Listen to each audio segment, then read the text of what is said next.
नमस्कार मित्रों, मैं विवेक कुमार त्रिपाठी आपका अपने YouTube channel Pratyush learning centre में बहुत बहुत स्वागत करता हूं। आज हम लोग भक्ति काल से संबंधित प्रश्नों को क्या करेंगे क्योंकि हम लोग ने हिंदी साहित्य का इतिहास और आदिकाल ये दो भाग देख लिए थे। उसी श्रृंखला को आगे बढ़ाते हुए आज हम लोग देखेंगे भक्ति काल। तो भक्ति काल में पहला प्रश्न आता है कि महाराष्ट्र के भक्तों में किनका नाम सबसे पहले आता है।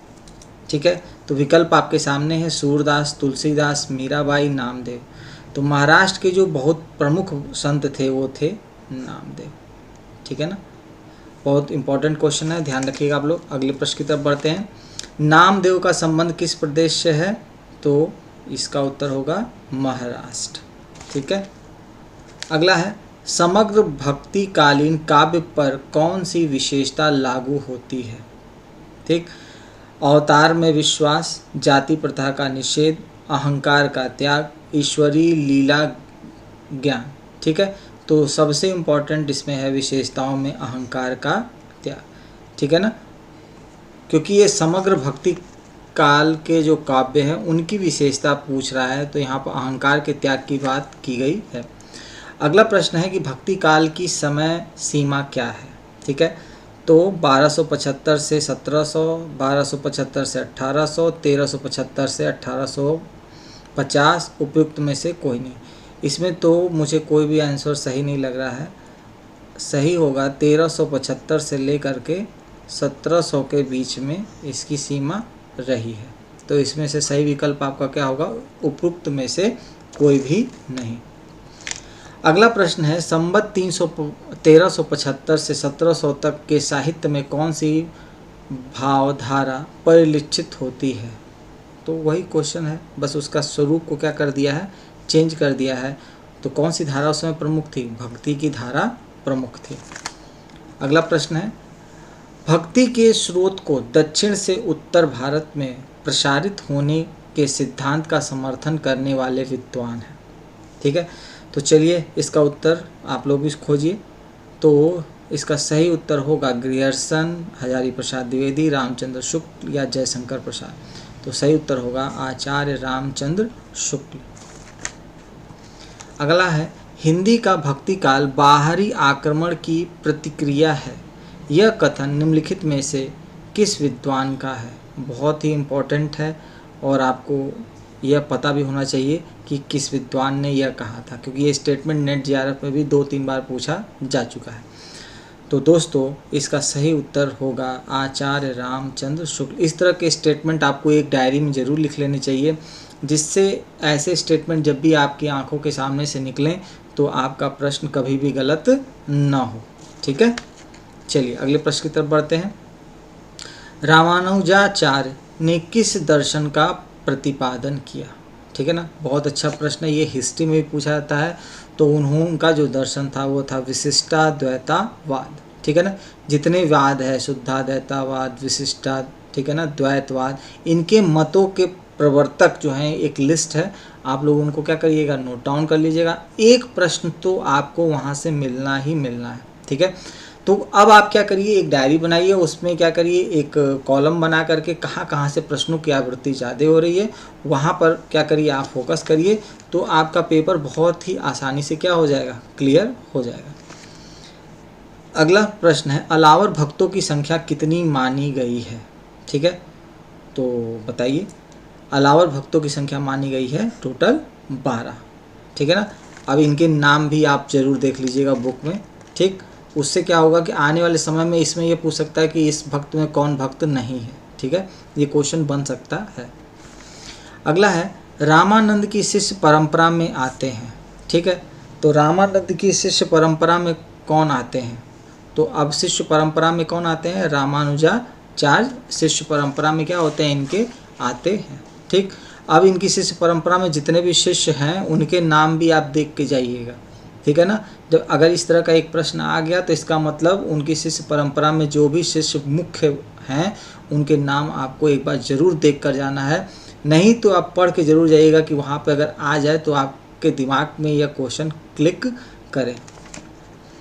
अगला प्रश्न है, भक्ति का प्रारंभ कहाँ से है? तो भक्ति का प्रारंभ कहाँ है? दक्षिण भारत से। कहते हैं कि भक्ति द्रविड़ उपजे लाए रामानंद, बहुत फेमस स्टेटमेंट है, ठीक है, कि भक्ति का विकास कहाँ पे हुआ है? दक्षिण भारत से, और दक्षिण भारत से उत्तर भारत में लाने का श्रेय भी किसे है? रामानंद जी को है। बहुत अच्छा प्रश्न था। आरती कीजिए हनुमान लला की, हम सुबह उठते हैं, इसको सुनते हैं, लेकिन इसको गाने इसके रचयिता कौन है? तो इसके रचयिता भी हमारे कौन है? रामानंद जी हैं, ठीक है। अगला प्रश्न, गलता में रामानंद संप्रदाय की गद्दी किसने स्थापित की? ठीक, तो गलता एक स्थान है, वहाँ पर इनकी जो गलता स्थान जो आपका है वो राजस्थान में। कहाँ पे? राजस्थान में। वहाँ पर इनके संप्रदाय की जो गद्दी स्थापित की थी कृष्णदास पैहारी ने की थी, ठीक है ना। ये प्रश्न अभी आया हुआ है एनजीटी में, ध्यान दीजिएगा इसको भी। निम्नलिखित में कौन रामानंद की शिष्य परंपरा में नहीं है? ठीक है, और यह क्वेश्चन बहुत ही इंपॉर्टेंट है, और यहाँ पर आपको इनके शिष्य परंपरा में जितने भी मुख्य हैं वो आपको ध्यान देना पड़ेगा। चलिए मैं लिख के बता देता हूँ। जैसे आपको याद रखना है अनंत दास, ठीक है ना, कहीं कहीं पे अनंता दास भी दिया होता है। फिर है सुखानंद, इनके जितने भी हैं सब नंद नंद करके हैं, योगानंद, ठीक है ना। इसके बाद सुरसुरानंद, सुरसुरानंद, ठीक है। इसके बाद गलवानंद, गलवानंद, इसको भी आप लोग डाउन कर लीजिएगा। नरहरि नंद, नरहरि नंद, ये भी हो जाएगा। इसके बाद भावानंद, भावानंद, ठीक। कबीरदास, कबीरदास भी, और पीपा, रैदास, ठीक, और घन्ना, जाट, और सेन भक्त, ठीक है। तो आप जो मैंने बोला है इनके नाम जरूर नोट डाउन कर लीजिएगा। अब अगला प्रश्न इसी से बनने की पूरी उम्मीद है, ये जीआईसी में पूछा गया प्रश्न है।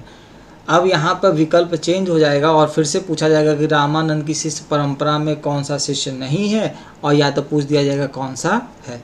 तो इतने कुछ नामों को आप जरूर, मैक्सिमम नंद नंद हैं, लेकिन कुछ जैसे पीपा हो गया, रैदास हो गया, कबीरदास हो गया, सेन भक्त हो गया, घन्ना जाट हो गया, ये लोगों के नाम थोड़ा सा आपको याद रखना पड़ेगा। बाकी नंद नंद करके आ जाएगा, तो इसका मतलब वो क्या है? सब रामानंद के शिष्य परंपरा में आते हैं, ठीक। अगला देखते हैं, निम्नलिखित में से कौन स्वामी रामानंद का शिष्य नहीं था? ठीक, अभी हम लोग पढ़े ही हैं, सुखानंद भी पढ़े, रैदास, अनंता, देखिए आगे ना प्रश्न। अगला प्रश्न है दोस्तों, भक्ति काल को हिंदी काव्य का स्वर्ण युग सर्वप्रथम किसने कहा? बहुत अच्छा है। तो भक्ति काल को सर्वप्रथम कहा था आपका ग्रियर्सन ने, जॉर्ज ग्रियर्सन ने ही हिंदी काव्य का स्वर्ण युग किसे माना है? भक्ति काल को माना है। अगला है, भक्ति काल का नाम पूर्व मध्य काल किस आचार्य ने दिया? तो यह थे बहुत ही फेमस हमारे आलोचक, इनकी बहुत रचनाएं हैं, किताबें भी बहुत ही सटीक लिखी गई हैं। सिविल सर्विसेज में डॉक्टर नगेंद्र की किताबें सबसे ज़्यादा पढ़ी जाती हैं। राम स्वरूप चतुर्वेदी और डॉक्टर नगेंद्र बहुत ज़्यादा पढ़ने वाली किताबों में आती हैं। तो ये इसका सही उत्तर होगा आपका डॉक्टर नगेंद्र। अगला है, नाभादास कृति भक्तमाल की भाषा है। बहुत बढ़िया प्रश्न है। तो भक्तमाल की भाषा क्या है? ब्रज भाषा। देखा आपसे वहाँ भी ये प्रश्न पूछा गया था कि भक्तमाल की भाषा क्या है, ठीक। और यह 1642 के बाद क्या किया गया था? एक लिखने की परंपरा प्रारंभ हुई थी, और 1769 के आसपास इसमें क्या की था, प्रियदास जी ने इसके ऊपर क्या की थी? टीका लिखी थी, ठीक है। डेट शायद देख लीजिएगा आप लोग एक बार, जहाँ तक मुझे याद आ रहा है यही है डेट, ठीक। और इनकी अब एक प्रश्न और बन सकता है कि नाभादास की और कृतियाँ, ठीक है। तो नाभादास की और कृतियों के नाम भी आप क्या कर लीजिएगा, ज़रूर यहाँ पर एक बार पढ़ लीजिएगा। जैसे अष्टयाम हो गया, ठीक है ना, इनके गुरु का नाम क्या था, किसके समकालीन थे, ठीक है ना। तो यह जो नाभादास जी थे ये तुलसी के समकालीन थे। किसके थे? तुलसी। यह भी आप जरूर देख के जाइएगा। अगला है, नाभादास द्वारा लिखित अष्टयाम किस भाषा में लिखी गई है? ठीक है ना, सेम वही क्वेश्चन आ गया दोबारा, ब्रज भाषा में लिखी गई है।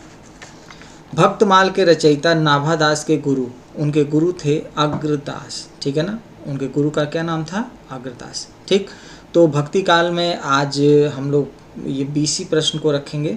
फिर अगले वीडियो में हम लोग संत काव्य धारा से संबंधित कुछ प्रश्नों को लेकर के आप पास आएंगे। फिर कृष्ण भक्त काव्य धारा से, ठीक है ना, सगुण निर्गुण जितना भी है सबका।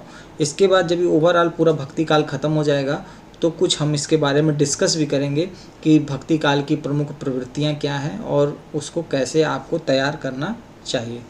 ठीक है, तब तक के लिए अलविदा लेते हैं। जय हिंद, जय भारत।